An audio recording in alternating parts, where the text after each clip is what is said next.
You have to know yourself well, and you also have to know your employee. And even if that employee is your third line leader, you need to know, what's Dean really good at? How is he wired? And I'm not going to take Dean and put him over in a situation where failure is going to crater Dean, the department, all those things.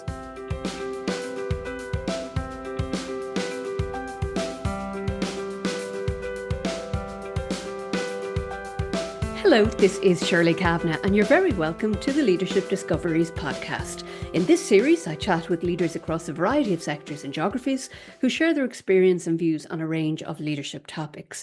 And today, I'm delighted to be joined by Dean McAlister, Executive Vice President at Inizio and formerly of AstraZeneca. And if you're a regular listener, you will know that early last year, I spoke with Dean, and very much by popular demand, Dean joins me again today. Dean, you're very welcome. Thank you for having me back. Great to talk to you again, Dean. And I know a lot has changed since we last spoke in terms of geopolitics, macroeconomics. But today we're going to talk about a topic that I know we both feel very passionate about, the whole area of focus on people and leadership, and particularly in the context of scaling for growth. And Dean, can we just actually start with that point, scaling for growth? It's a short enough phase, big enough outcomes. But when I say scaling for growth, what does that actually mean to you? Well, there's two key words in that, scaling and growth. And let's look first at the growth part, because in my view, as an individual contributor and as someone who's led large groups of people, the growth part has to be a commitment from the individual first. So you have to decide, I'm going to keep growing. I used to tell my leaders at AstraZeneca, you have to grow faster than the market. What does that mean? It doesn't even matter whether it's quantifiable or not. It's a philosophy and a principle that you as the individual have to choose to grow. However, you need the organization to begin to look how to scale growth. And I think those two together, with the little interjection word forward between, make this begin to come to life. Because yes, I have to want to grow, but I need there to be some systematic rigor and processes within my organization that enable me to grow as well. And I know, Dean, you've a lot of experience in the life sciences space. I think it'd be really interesting just to hear your perspective in what you're seeing in organizations in terms of approaches to growth. And particularly, what are you seeing that's working and what's not working? Sure. What to me doesn't work is just believing that you can depend on an individual to choose to grow themselves. And the reason I say that is because there are so many other countermanding pressures that the tyranny of the urgent overwhelms the desire to grow. You think, I'm going to get to that development book this week. And you put time on your calendar, put your do not disturb on, all that. And then the day you're going to do it, sure enough, there's something happens and you have to devote that time to something else. Well, what that tells me is that as much as I might intend to, want to, desire to, there has to be some rigor put into that's going to happen, and thus an organizational sanctioning. So it gets to, where's the gap in this? And most people aren't out doing this on their own, because by definition, if you're a leader, you must, in theory, have some followers. So let's take as a premise for our discussion today that you are in an organization. Well, upline in that organization, there needs to be some people saying, we're going to call time out periodically and move the tyranny of the urgent out of the way, even if we have to call a growth and development day. We're going to have that where we all don't talk to each other that day, but you go read the development book. But yet it's not enough, surely, for somebody to have these best intentions. There needs to be something that begins to frame this topic. And in particular, a gap that I see in organizations is beyond the first line managers in the organization. I see plenty of companies that will put the rudimentary training together for first line managers. Sometimes that's what I call the get out of jail training. Those are the things that you have to do. The HR things that are employment related or somehow tied into reporting, things that you have no choice but to do. And then they'll often give them some things about how to gain commitment, enroll others in ideas, things like that. But seldom is there something that is systematic, rigored training beyond first-line leaders in an organization. So we're talking about those that are leaders of leaders. And then in bigger markets, of which US is the most notable, you have third-line leaders. You might have fourth-line leaders for some of the bigger teams. And this is not just entirely a commercial or sales phenomenon. You find this in medical affairs in the life sciences. You find it in R&D. You certainly find it in the commercial and market access parts of the organization. But the gap that I see, Shirley, is there has to be somebody saying, let's continue to invest in our leaders as they grow in responsibility. And as I hope we'll get into, I believe there are topic areas that in particular, they need to keep growing on. I really like what you just started off with there, that whole piece around reflection, because you're getting the space to actually do some of these things, because we don't often get the space just to reflect, because we learn from reflection, obviously, and we don't do it, we're not actually learning. So I love what you just started off with there. You mentioned about, particular dimensions as such, and I know this is something, again, that we've talked about in the past, and I know you're doing some work around this yourself within Inizio, which is this whole piece around focusing on people, inspiring people, and deciding on people. Now, can we just start off with, we're in really challenging times at the moment, and budgets are being examined, I've no doubt, in many, many organizations. How do we square that off in terms of the demand for performance, the demand for cost control, but yet the need to increase potential in organizations? How do we make all that work? Well, there has to be a commitment with those that are the budget holders at the top level to say, I'm going to prioritize this. If I expect my human capital to turn back X revenue, then I have to be willing as a line item to put in 10% against that as the growth and development line to get that output. And that's just an arbitrary number, but the principle is there. There has to be an investment thesis that I will put that into these people to then get that out of these same people. And if that's not there, you're not ever going to have scalable rigor for what I call leading at scale. That's this program that we are putting together within our Engage division, which is our largest division here at Inizio, has about 6,000 people. One of the agencies therein is Nazare. It's a learning and development agency. And with my colleagues there, I'm helping them to codify curriculum for second and third line leaders. And we are calling the program Leading at Scale. This began as a pursuit that I put into JP Morgan meetings that I had in January, as we're recording this, looking back a few months, 2025.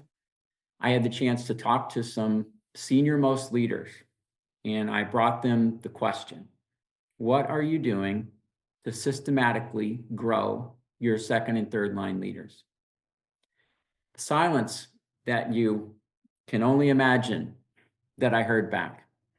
I heard things back as, well, and most of the time when a sentence starts with well, there may not be a whole lot behind it. And it's not these individuals' fault. It's that tyranny of the urgent.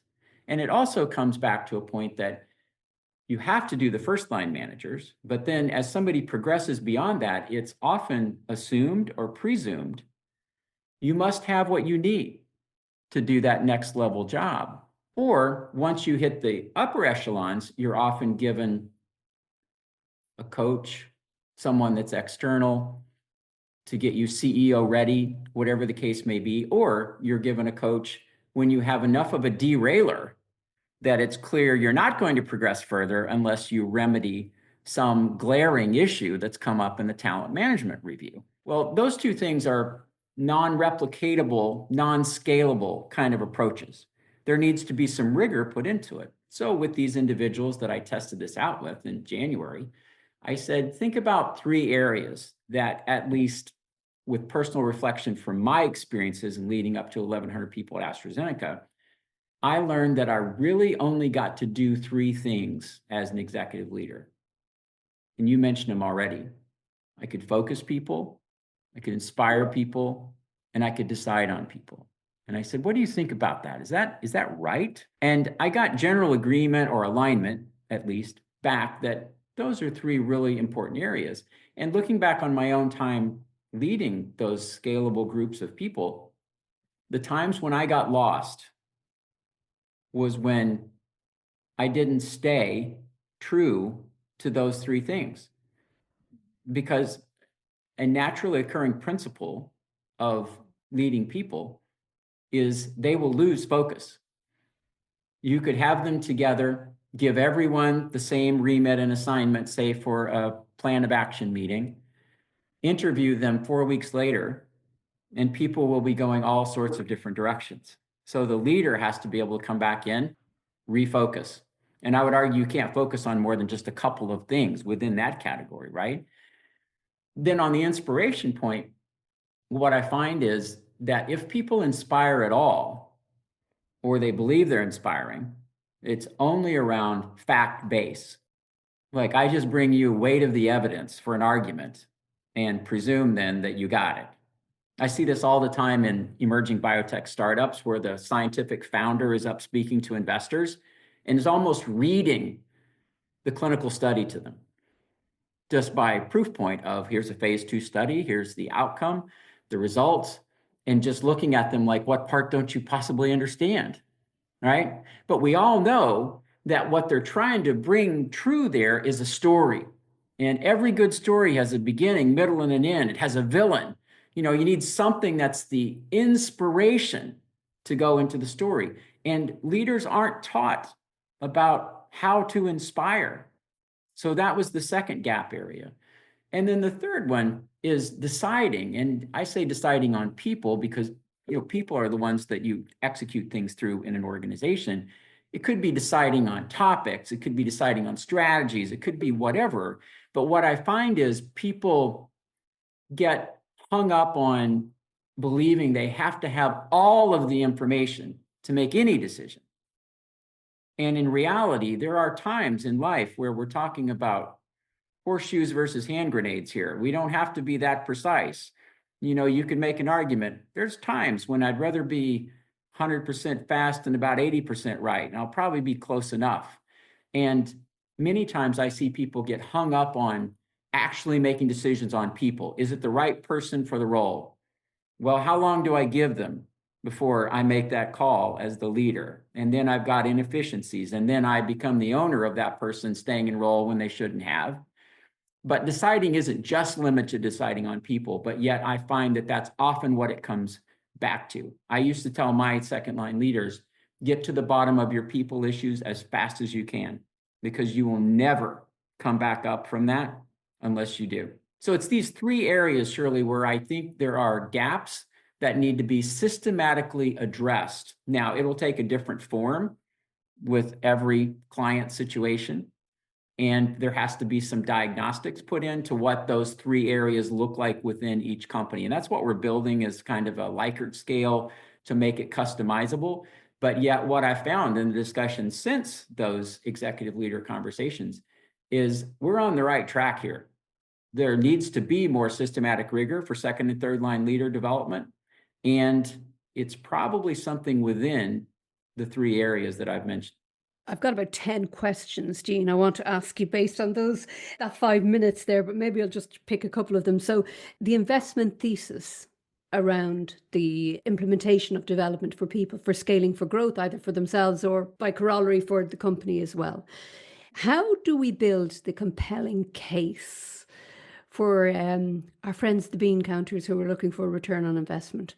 Like, I know in certain areas, be it sales, whatever, we can have some sort of hard measures, and then we might be able to attribute it to something in particular. Just from your own experience, is there something that you've seen that really helps build that case? Or is it just the right thing to do? Well, there's a certain component that it's the right thing to do, because if you don't invest in your people, you're going to lose them, first of all, right? Because think about why people leave organizations, and it's usually my manager. Well, what's that a proxy for sometimes is my manager didn't have the time capacity, the resources. Well, all those come back to span of control, budget, what type of things that that they can individually contribute to try and make me as an employee want to work there, want to bring my whole self to work.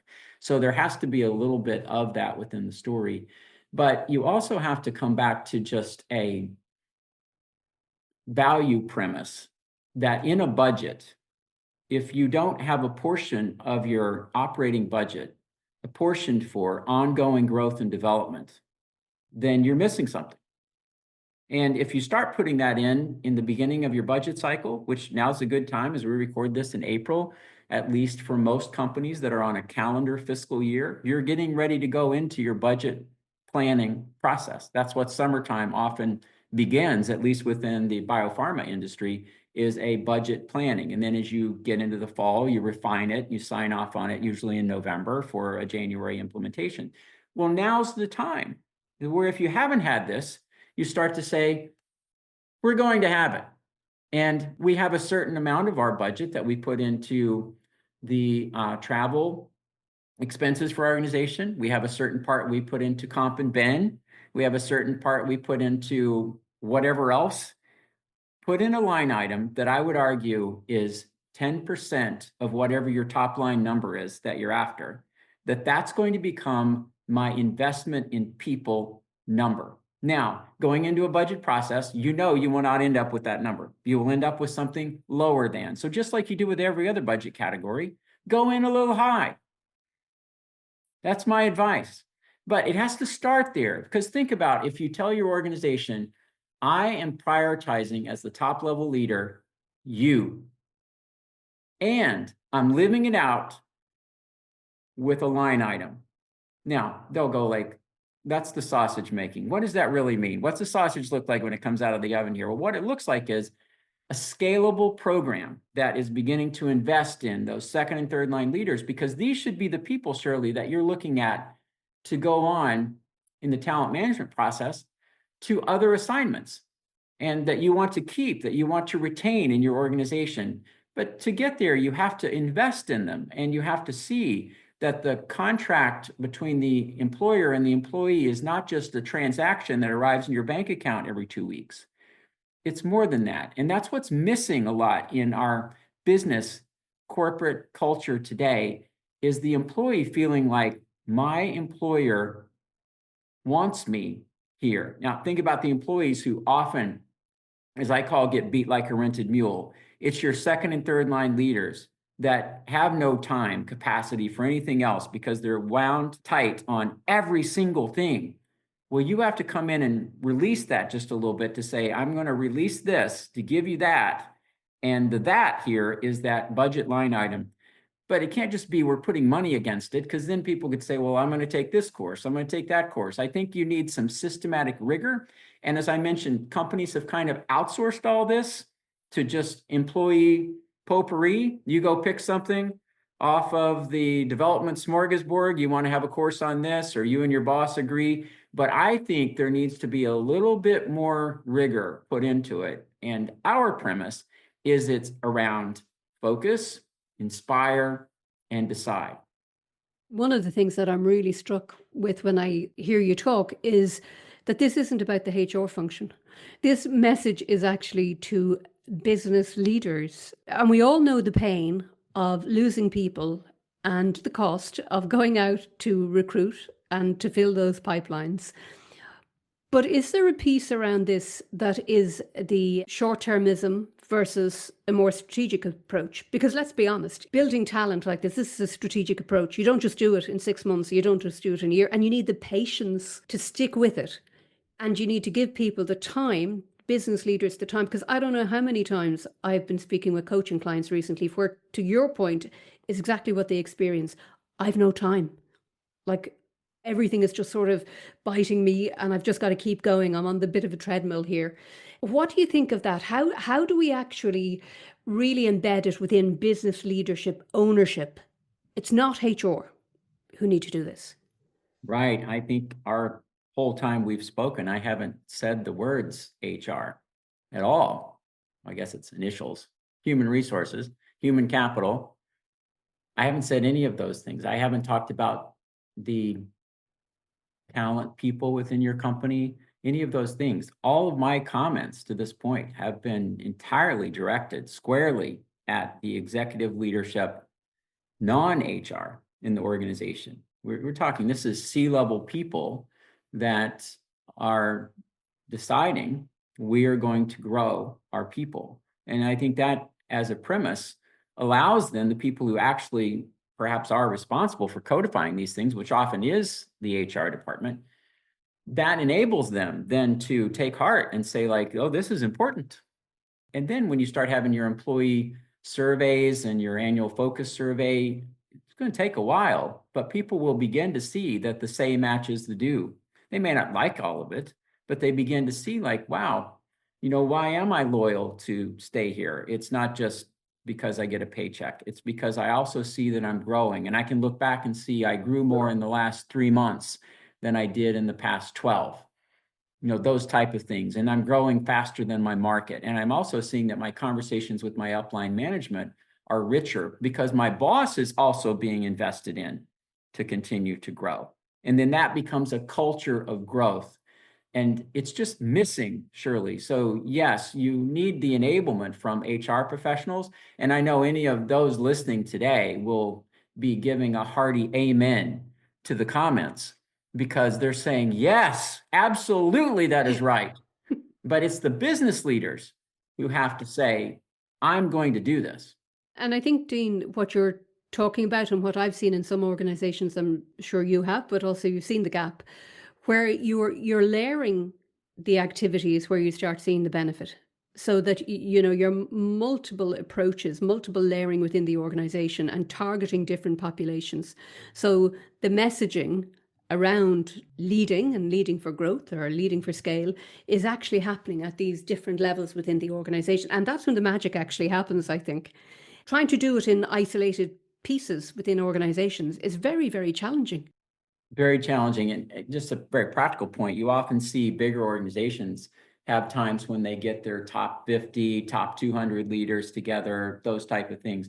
Just picture that if at one of those events you had a day that was just focused on the leadership growth of those top 50, that would then model something that each of them, when they go back to their respective organizations that they lead themselves, they will be going, I have just seen sanctioned what I will now go do. Then you put some systematic rigor into that from the HR part of that organization around focus, inspire, decide. You've got a match that will at least set the premise of we're going to grow. What are we going to be known for around here? We're going to be known for growth, not just growth on the top line and the bottom line, but growth on the individual line. And that's going to then enable our scalable people development growth. That piece, that last piece of your triumvirate of aspects there, the deciding on people piece, failure. Can I just talk to you a little bit about failure in the context of that? Because we don't talk about failure a lot as a way of learning, let's say. So I'm just wondering, where, in your view, does failure come into that piece, when you're dealing with people?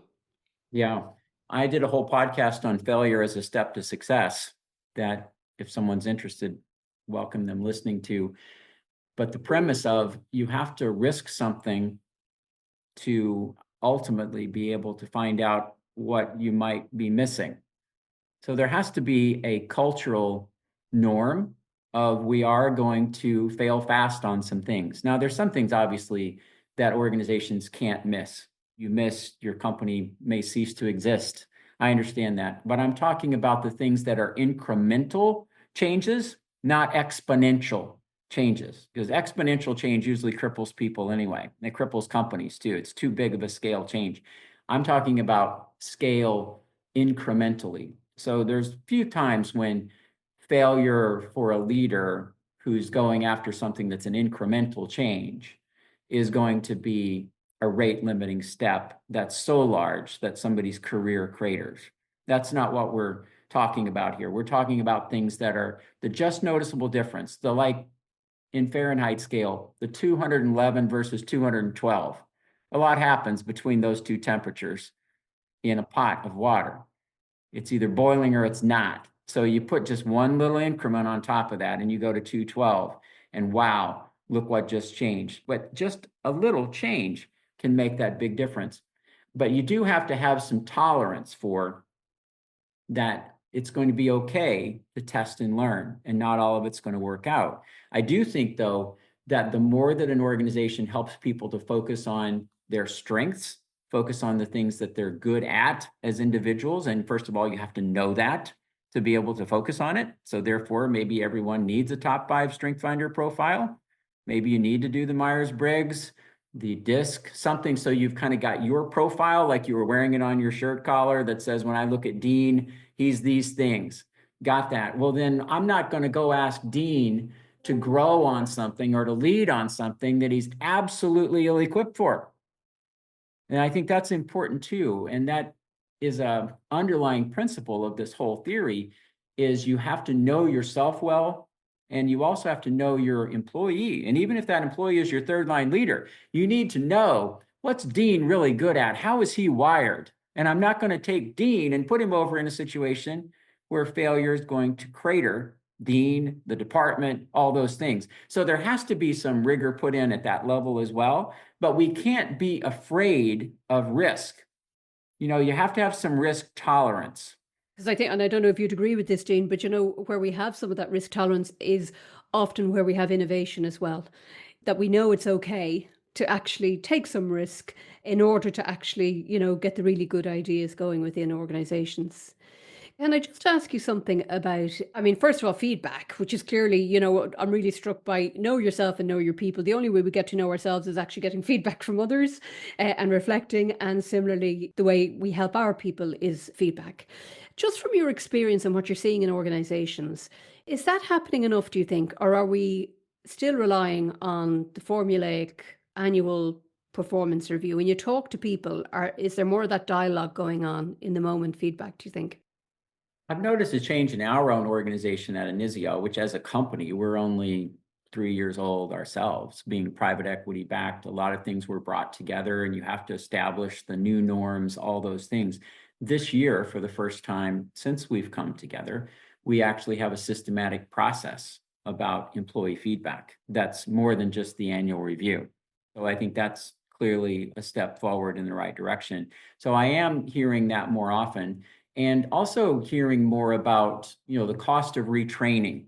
It used to be, we'll just kind of go get mercenary labor, the skill base that can do this and hope there's talent remaining. Well, that begins to run out in the storyline pretty quickly. You need to actually make sure that you've shored up your organization to the point where you're not doing that, because all you're going to go do is hire someone who may have the skill apparent for a job, but you're seeing him or her at their absolute best on the day you hire them. And then you're going to find out why they were available after that. So I think this look toward perhaps some employee retention, some systematic skill development, some rigor put against it, and maybe a little bit more longevity of employment instead of everything just being a free agent market. I think those things are starting to get a little bit more resonance in the market. And just one topic that is, there's a lot of conversation around at the moment, which is around empathy. And I'm just wondering, in the context of where we are at the moment, where there might be question marks, there might be concerns in certain industries and certain geographies, empathy, is that still relevant? Yes, I think organizations have to have a certain degree of what I would call empathy or heart, at least deference. There's not necessarily social club involvement here. We're not talking about that, right? Because if you have culture without performance in an organization, you just have a social club, and you can't have that. And it's also not a family. I'm a big believer that work is a team. It's not a family. You have a family already, might be dysfunctional, but you don't need to have a family at work. You need to have a family outside of work. These are principles that I think you have to live by, and some dogma around it. Like if people put an employee announcement out and say, welcome to the family. Well, you're flawed from the beginning, because work's not a family, it's a team. You might have situations where you have to trade your best player. All of these metaphors that we could bring into it. I think you have to have a realism about that. But yet, people do want to know that you have a degree of at least coming alongside them with an empathetic view. Well, how do you demonstrate an empathetic view? Well, one of the ways is I'm going to continue to grow and develop you. Thus, going back to our premise that we've had in our short discussion today, there has to be some rigor around how I will demonstrate that empathy by showing I want to help you continue to grow, and therefore put all those pieces together, helping our organization collectively continue to grow, particularly for the leaders who hold the organization together, the second and third line leaders. Dean, you know I could talk to you for another hour, but unfortunately we don't have time to do that. But I have to say, I love that quote. Culture without performance is a social club. I'm going to remember that one actually. And I think this whole piece around the use of words that seem a little trite, like family, for instance, and let's be realistic about where families really exist and what families are really like versus what teams are like in organizations. I love that realism that you bring to all of this, I have to say. Dean, it's been an absolute pleasure. Thank you very much for joining me yet again. And I know that this is going to be a very popular recording, as it was last year as well. Thank you so much, Dean, for joining me. Well, thank you for letting me come on the podcast again. And obviously, any organization interested in what I've mentioned today around these three topics, we would love to speak with you further. And we have the resources to bring these ideas in. And if you're a champion for these, we want to help to resource what you are trying to do. Thank you very much, Dean. And I want to thank you, our listeners, too. I suspect you've come from very different parts of the globe and from within different industries also. And I hope that you have found the discussion as insightful and as thought-provoking as I did. By the way, if you'd like to contact me, you can do that on LinkedIn or on shirleykavanagh.com. To our listeners, I hope this has been as useful to you as it has been for me.